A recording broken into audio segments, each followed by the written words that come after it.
So,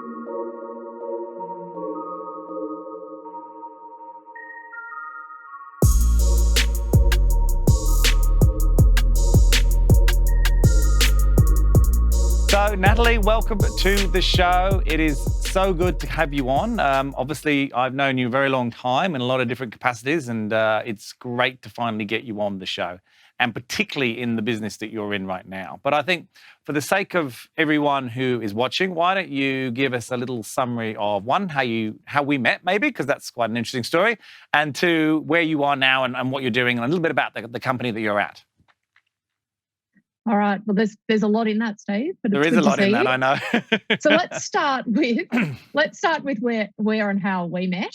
And so this is actually quite a funny story that I don't think many people know. But I was doing a charity bike ride in Thailand. So I was riding 800 kilometers across Thailand. I'm not a bike rider. It was the only way to get away from my young kids and family at the time. It sounded like a good idea. So I was in Thailand, and you called me and said, I've got this role. I think it'd be great for you. And I said, look, I don't think I'm looking for anything right now. I'm in Thailand. And you said, okay, I'll call you when you're back in Australia. And I said, no, it's okay. I don't think I'm looking for a role right now. We'd never met either then, had we? We didn't know each other at all. No, we'd never met. No. And I was in Bangkok. And I think I got back to Australia, and you told me again that you had a role that maybe I'd like. It was in a tech company. You told me that you couldn't tell me who it was for unless I was genuinely interested in the role. And I said, okay, then I'm genuinely interested in the role so that you could tell me who it was for. I learned a little bit about the role, which was at MYOB. And to be quite frank, my first reaction was, there's no way. So I was working at REA, realestate.com.au at the time. I'd been there for 9 years. I was loving my role. I was sort of heading up marketing at REA. And I thought, I'm not going to work for an accounting brand. There's just no way. And so I think you called me a couple of times, and I really was not interested at that point in time. And then I remember you calling me and you said to me, look, I understand you're not interested in the role, but this would just be a great networking company, a great networking opportunity. MYOB are doing some fantastic things. Why don't you just have a coffee catch up with one of the execs there? His name's James Scaleup. He'll come and meet you just downstairs from your building now. Just have a coffee catch up. It could be a good connection. And I thought, okay, no harm in going for a coffee catch-up. And I thought I'll be pretty casual. And, it's just an opportunity to hear what they're doing at MYOB. And so I went for the coffee catch-up next door to the building at REA, and I walked in, and there was one of the senior executives, James Scaleup, and he introduced his colleague, Andrew Birch, also known as AB. And I sat down and we ordered a coffee. And within about 20 seconds, I realised that I was in a job interview. And so I went through this job interview with these two executives thinking, I'm pretty sure this was not A, what I'd prepared for, or B, what I'd been told. And I remember walking out the front afterwards and calling you and saying, Steve, that did not feel like a coffee catch-up. That felt a lot like a job interview. And I do want to make it clear that I did believe it was going to be, and I had no idea AB was going to be there, who obviously was currently the COO. But it was supposed to be a coffee. But you now, knowing both of those men, you know that they're actually not capable, either of them, of actually having a coffee catch-up. I wondered where you were going to go there with the not capable. They're both very capable. But look, the good thing that did come out of that coffee catch-up was, I did learn about MYOB. I learned about the huge digital transformation journey that they were on. And as a result of that coffee catch-up, I was incredibly interested in MYOB. And then obviously I went through a whole recruitment process and got to know the organisation, business, and I ended up at MYOB. And so then to your second question, which is a little bit about me and sort of my career history, I was at REA for 9 years. I was at MYOB for about 6 years. I started at MYOB as the executive general manager looking after marketing. And then over time, looked after marketing, digital sales, and then set up a customer success function. And so I looked after our professional services division, customer support, and then also established a customer success function for MYOB. Earlier this year, started as the Chief Commercial and Customer Officer at EstimateOne. EstimateOne I describe as a scale-up, not a startup. We've doubled in size over the last 12 months. But most importantly, EstimateOne is the market leader in its part of the construction industry phase. And so where EstimateOne plays is really in the tender phase. So this is where builders are trying to, pitch and tender to win a commercial construction job. And so we're a network business that brings together subcontractors, builders, but also suppliers. And it's a marketplace network that leverages all of those audiences to digitize really the tender process and now moving into post-award procurement. So you've got big players in the market like Aconex who do post-award. So think of all of the things that happen once a builder has been appointed to manage a job and they're managing all of the work to actually deliver the project.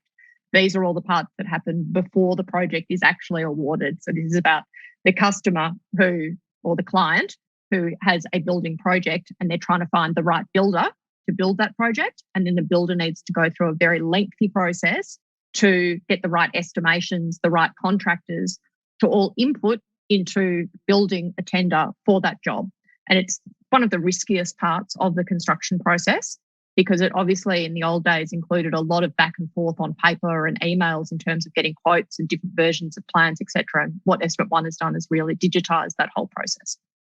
I remember when you described it to me, I find this whole thing, I was quite blown away. And we'll talk about where the company came from, but just to sort of cover it off, give me an idea. If someone has won, let's say Lend-Lease has won a massive building project and they're going to build, I don't know, two skyscrapers, which are going to be part resi, part commercial. If they then go out, how many parts, when a builder goes and does an estimation for something like that, and I know you're not going to be able to tell me exactly, but are we talking thousands? Are we talking tens of thousands? How many different subcontractors, how many estimates from each one do they have to get and then bring that together and then create their own estimate? That's a complex process. How many moving parts are we talking about? There's so many. And look, I don't come from a construction background. I come from a tech background. Yep. And the reason that this business resonated with me is that it's really easy to understand. So anybody who's even done a residential project would sort of understand some of the steps that happen and can imagine this world. So this is probably pretty layman's terms, but the way that I think about it is this. If you've got a commercial construction company, you have people who are called estimators. Their role is to work out how much it's going to cost essentially to execute a project. So, for example, to build that wing of the hospital. Yep. Now, to your point, in the old days, an estimator would need generally to contact a minimum of, say, 50 trades. Yeah. And then for each trade, you're going to want like 3 to 5 competitive quotes for that trade, right? Then in the background, your plans for that wing are constantly kind of being updated. So you're not only managing multiple quotes from multiple trades, but those quotes need to be specific to the latest version of plans. So if you go back, in time, and this isn't that long ago, without EstimateOne, you've got estimators not only trying to obtain multiple quotes, but also keep the variation of the plans up to date. So then emailing versions of the plans and asking subcontractors to update their quotes.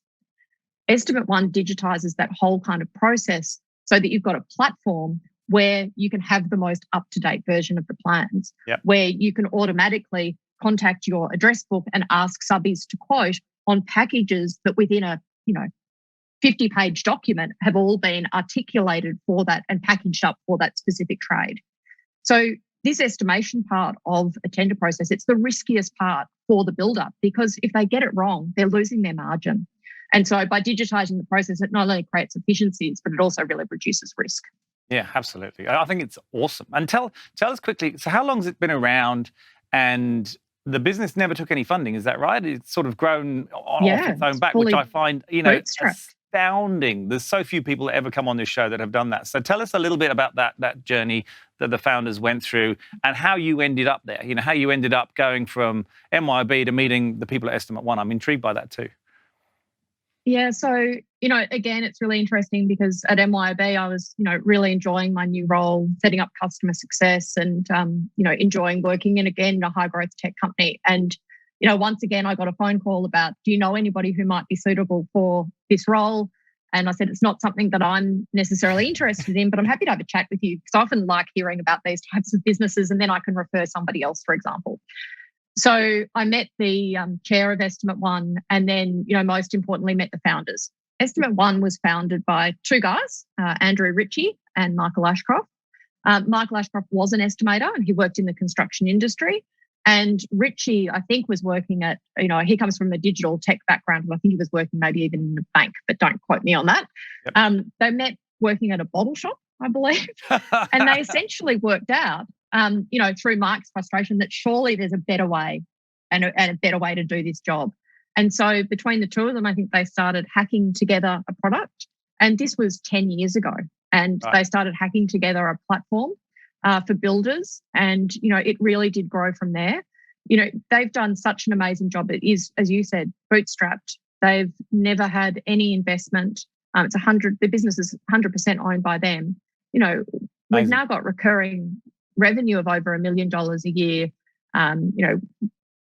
We're a big, high growth business with the ambition and ability to grow significantly over the next 5 years. And that's what really attracted me to the business. So there were a couple of things. So when I met with the founders, the more that I spoke to them, whilst I was not necessarily talking to them directly about a role, hearing their story, I really enjoyed the story of EstimateOne. I love working in high growth tech companies. So if I think about my time at REA, it was, when I joined, REA was about 200 people and went through a huge growth journey with REA. When I joined MYOB, probably 600 people, went through a huge digital transformation and growth journey. And so the opportunity to now work for a scale-up business where I really understood the industry value and the customer problems that EstimateOne was designed to solve, even though I wasn't from a construction background, it was just easy to understand. Really importantly, I really liked the founders. They're really good people and they place huge importance on not only, really importantly, customer and delivering customer value, but also the culture of the organisation is, really important to them. And so I met with them probably 6 times. I remember Richie saying to me, you've been talking to us quite a lot. You said at the start that you weren't interested in this role. Are you interested in talking to us about the role now? Why are you still here? Yeah, you're definitely interested. Yeah, that's right. That's right. And so that was fantastic. And then I got to meet a few people from the business and made the move in March. And it's been a big change, right? It's really different working for, compared to MYB and REA, it is a smaller business. But there are so many great things about that. In some ways, you can have a lot of impact quite quickly. I love the fact that you can know everybody in the organisation and, it's got that real sense from everybody of real care and personal kind of investment and passion for our customers, for the industry and for the business. And I don't think you get that to such a degree as businesses get bigger. And so my job really is to help the business scale and grow. And that's, hopefully what I'll be able to do. No, look, I couldn't agree more. I know, last time I came to Melbourne was in that little brief time when we were allowed to fly interstate, and I came to see you at your office. And obviously, I spent a lot of time in that MYB office. That got bigger and more glamorous as it went along and became more like a Google world as they got bigger and bigger. And yet the EstimateOne office, it's got that, you walk in, it's got that feel about it. It's almost like walking into someone's house. It's not quite the same, but it's got a very different feel. Whereas you walk into an MYB or an REA, particularly that building at REA that you helped design, you're kind of like, wow, you're looking around and it's all such massive proportions. But EstimateOne's office, it's actually quite a big space, isn't it? It's kind of a warehousey kind of style, but it's got a really warm sense of feeling to it. And I can understand, why that would be appealing. And it's interesting that you talk about impact, because I think one of the things we've noticed without question is that the number one thing people are coming to with us now and what they're looking for is a role where they can have impact. And I think the whole pandemic has created a whole, I think it's even subconscious. People are wanting to spend their life more purposely than perhaps they did before because they've had time to think about it. Doesn't mean they all want to go and do sustainable things or charity things, but they want to go into a business where they can feel like what they're doing, they can see it's actually achieving something. So it's interesting that you said that, because that to me has now become the number one question that, other than vaccination, it's the number one question that everyone asks us. So it's interesting. And how rewarding is it when you can go into a business and really feel like you're making impact? And impact can be impact for the industry, it can be impact for your customers, it can also be impact on the culture and the people in the organisation. So I think it's an important question to ask. Like, everybody wants to have impact, because that's the thing that gives you, self-reward. It gives you confidence to know that you're able to contribute. And I think that's what, there's an element of working that you want to belong, and you want to belong, and you know that you belong when you're contributing, right? It's a bit like a community, right? Everybody has a role to play where you know that you're valued. And so I think it's great that people are asking that question as well. And a really interesting observation you made about the offices that I've worked in, because what I've kind of worked out for myself now is I love joining businesses when they are in the warehouse stage. Yeah. Because I left our REA shortly after we moved to the big building that was multi-level. I left MYOB just after we built the big multi-level new office building. And so, I've worked out that the types of roles that I like in the businesses is when they are going through those growth phases, getting to that sort of bigger, more corporate phase. Let's hope the founders of EstimateOne are watching, and they will know as soon as they move into a flashy office, you're going to leave. So they're going to keep that down. You're not moving anywhere. You're going to be in that office forever because they're going to want to hold on to you. All right, I want to touch on something that you mentioned a few times, and I think it's really interesting topic, and it's very, very topical right now.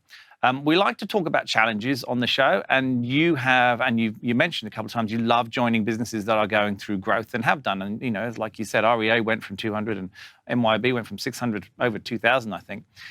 High growth businesses, that's your job. It's to help businesses grow. It's an incredibly challenging thing to do. And I think right now it's the hardest it's ever been. Tell me, what were some of the biggest challenges you encountered in maybe your previous roles? And what is your biggest challenge now in helping those companies scale? Oh, it's a really good question. And the thing that I think about high growth companies that's probably similar in every organization that I've worked in is this balance between delivering short-term growth and sort of mid and long-term growth. It's really hard for businesses to work in two kind of different time horizons and work out how to prioritize resources and investment across short-term versus long-term. And, if I look back at MYOB, things like data, business systems, they're things that will provide you a return in the long run, but it's not that instant. It's not necessarily instant. No. And, I think that's one of the learnings is that those things are they're really important and they unlock future value. And so, this constant trade-off between what you invest in, around trying to deliver customer value, shareholder value, and internal value for future growth. I think that's ultimately in any high growth business, that's the challenge, right? Yeah. Because you don't want to burn up everything just for short-term returns. You've got to make conscious decisions that are also going to help you grow in the future. That's the biggest challenge. Yeah. And how do you go about, do you have a methodology of dealing with problems? I've asked a few people this, and I think, when they come to sort of your level and where you're at within businesses and you've been through big growth, is there a sort of, I guess, methodology is probably the wrong word, but is there a sort of way you approach problem solving? And I mean this when you do it on your own, because obviously a lot of problem solving is done with your team, and that absolutely has to happen, and that's really key. And we won't touch on that today, but it's more the things that maybe you do before you have that meeting with your team, so you can get your own and form your own ideas and your own things that you can then bring to that joint meeting. Is there a way you go about that? Oh, that's a good question and a hard one, because it all happens probably at 3 a.m. in the back of my mind. Yeah, I've had that answer before too. I think that's a common one. Yeah. So the first step in a lot of prioritization decisions needs to start with actually getting alignment on what's most important, and getting those things and having those conversations. So if I give you just a tangible example, when I started at EstimateOne, there was a number of company goals that the business had. Now, it was probably only 7 or 8 goals, but there was 8 goals and things that we were trying to achieve. And some of those were longer term and some of those were short term. And so one of the things that the executive and I pulled together a sort of memo for the board was, if you had to force rank those company goals, how would we force rank them and how would we prioritize them? Because that helps you then make investment decisions.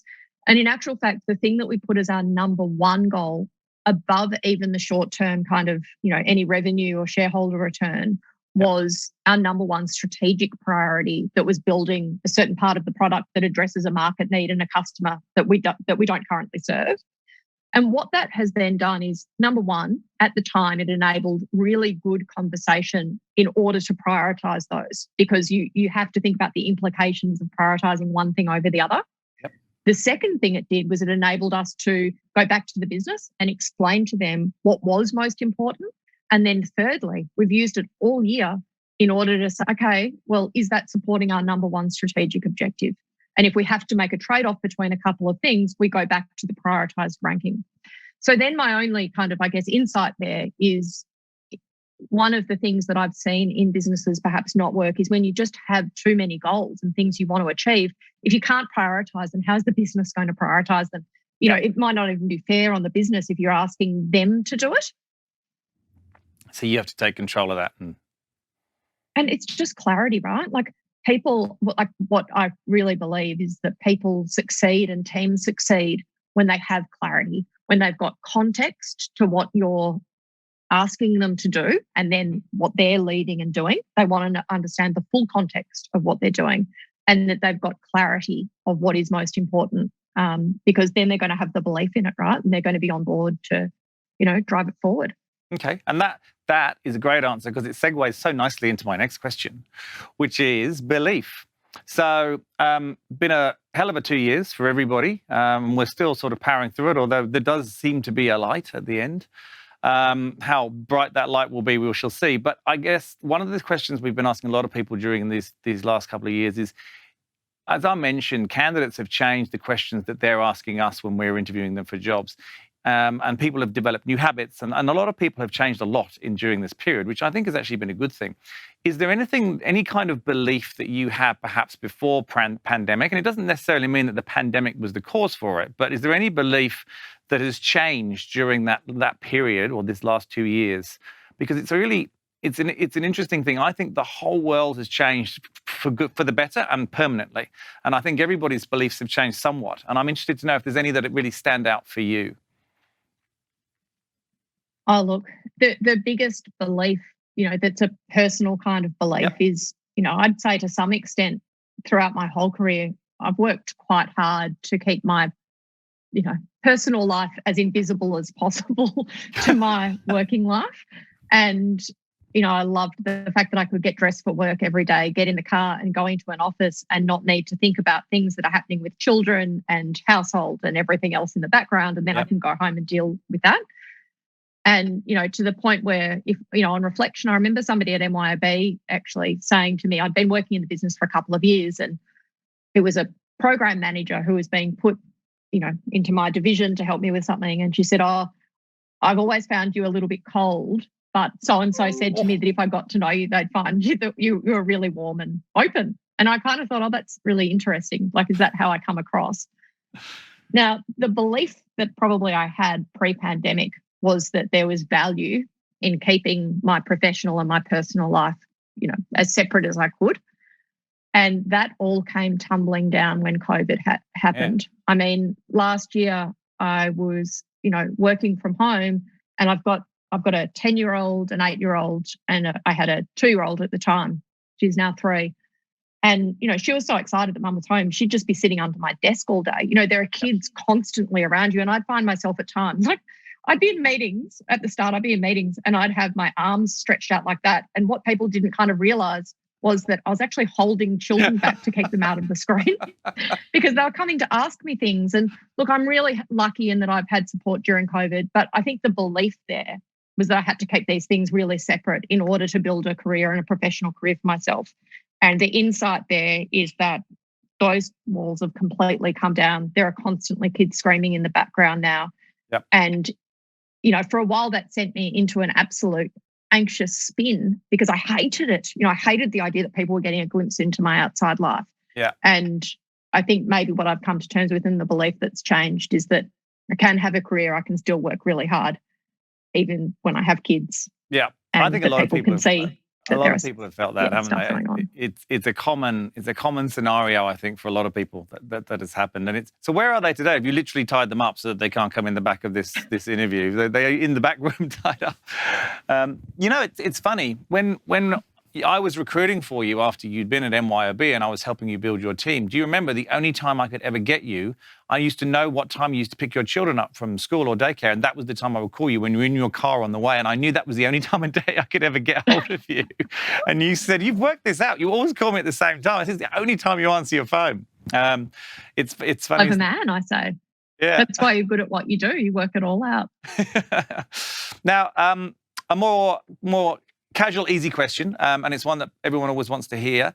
Podcasts and books. So you don't have to have both. You can have either or you can have both. But is there anything that is fundamentally making you think differently, or that you found has really impacted you, either right now or previously? Okay. Are we talking business only? No, absolutely. Just based on you. Can be anything. Okay.